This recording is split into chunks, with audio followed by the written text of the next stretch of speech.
normal kan yam kana sin kon tilian ka rice ne kan war online tv to kon ka breaking news wude shi ga kare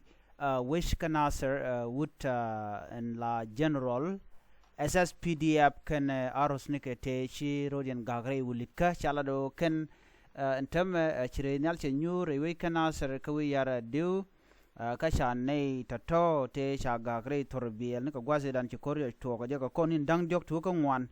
te shurden gagre torbiel chalado shi unemis chiren alien che nyur helicopteren che nyur ka sha nei to sha ka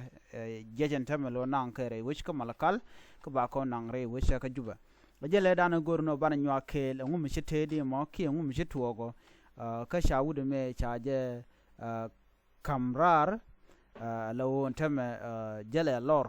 ban rache me ban je kula linkel ko do bran chanu gaja mi jiram jidit kan online tv channel kan kono niam gorono jin bi nyo kanaz ko ken ka juje pro jin o jin subscribe ka nor online tv channel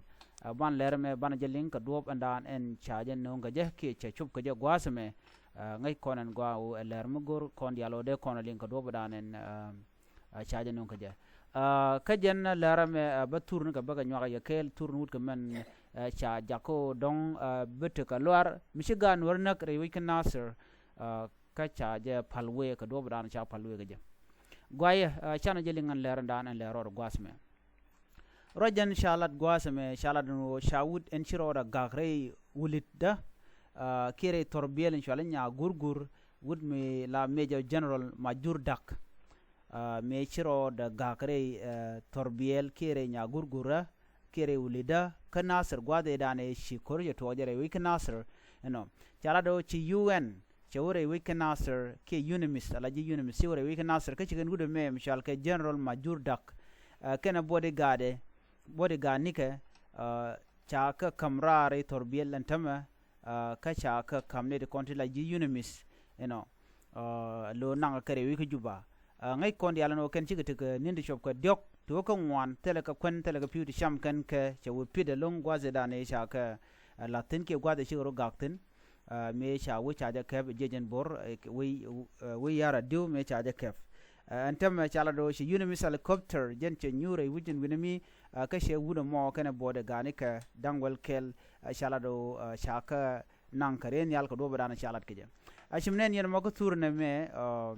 kan tur konan cha no ngono sha je nang re wi ka malakal ba je nang re wi ka juba ka do bran shalat ke je na me guye na mitije jen bor wi de jen turbil ke wulida na shigurun gaktin ko konin dang raw tu ko diok konin dang diok tu ko ngwan simnen yena mo gwasme re chang mi chu pide long goy ke buga lone jen wude shal ke majur da ko ne ka ta danen cha ken ka ja ka ja tegnin dang dok to ko ngwan ere torbiel me gwad me tele kon tele piu ka she barartin de ran kula mat ka piu ke chawrar de ran lo ka ngai jena so be ja long minen yana ma gwas me jen turbile diena nen chimngani chi bentin jeshen bor shiguren tortin ka shanen wi kan ta danan chaje design ga je ke ta dan makene ga je makon en turbile me jen chaje buk mi yenen yenna gwada me dienen lo chaje buk la bung man cha boge ngweni ka gwade ran ci korme cha to gaje jen ken jen ana me awajen ni ken enje jambor ken ko na shalang agan ma chana dakri ma char espele mayo leader cha kallang ko be kanu me be kan palwe ko cha kwardit ka espele mayo cha ga yere wujemi ko dong mi cha jen nak ma de to ka kamone ken de content tin cha ka kir ma yadit ko cher mulwel ken ka na me jen dan shora lat ka do badan cha lat ke je no jen tham cha jen nang re wich ka malakal ka ba je nang re wi ka juba aji unimis ka do badan cha lat ke je ba je nyok mi kwen je ya gwasame ka do badan cha je gor ke je airlifting of General Major Duck and his bodyguard from Nasser town. General Majur has been successfully carried away from Nasser town where he was stranded with 11 more bodyguards for the last 4 days. Below are the image like this image here up here as you can see here. General Majur Dak the Unimis helicopter just airlifted the general and his bodyguard according to the mediators in Juba and Nasser town. The 11 soldiers and General Major have been confirmed to have been safely evacuated and airlifted to Malakal safety and then to Juba, according to the information. Men chala da wajen chaja kan nan tama ka chaya kan rai which ka Nasser ka ba nan ka Malakal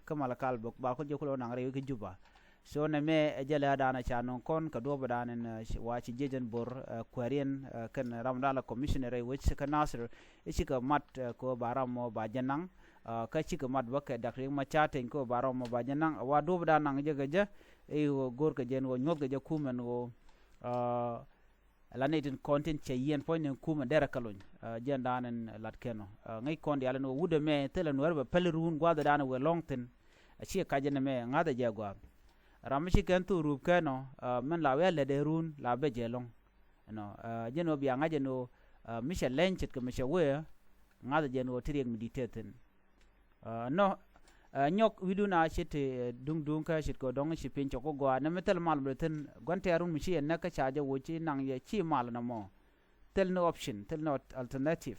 so ko kuje mo widun de chunga chere manga yen wo waken te ge de minon kana ka palosh no mubben so widu di shunga yene ko ne la jeje bor so wudu me cha nang re Malakal tame ba nang ka Juba no jen che beje che jenen no kan ngaje no baro de nyok mi lunya jogre wi Nasser che ta danen chanen jen che ken to ruka na me belle ngat gan ke mu ngoteka kam wa nyok mu lo ke je ka front la nyelo be ken burum ken wayami be je ga longa je ka do danen chanen gwaseme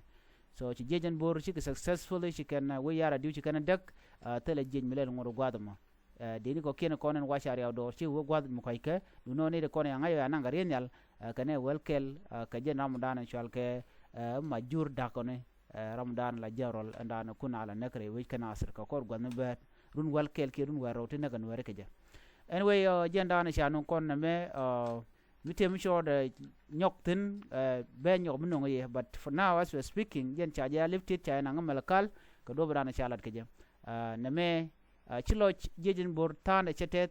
ko wuda me chana che kutuk ani biata kamal bye bye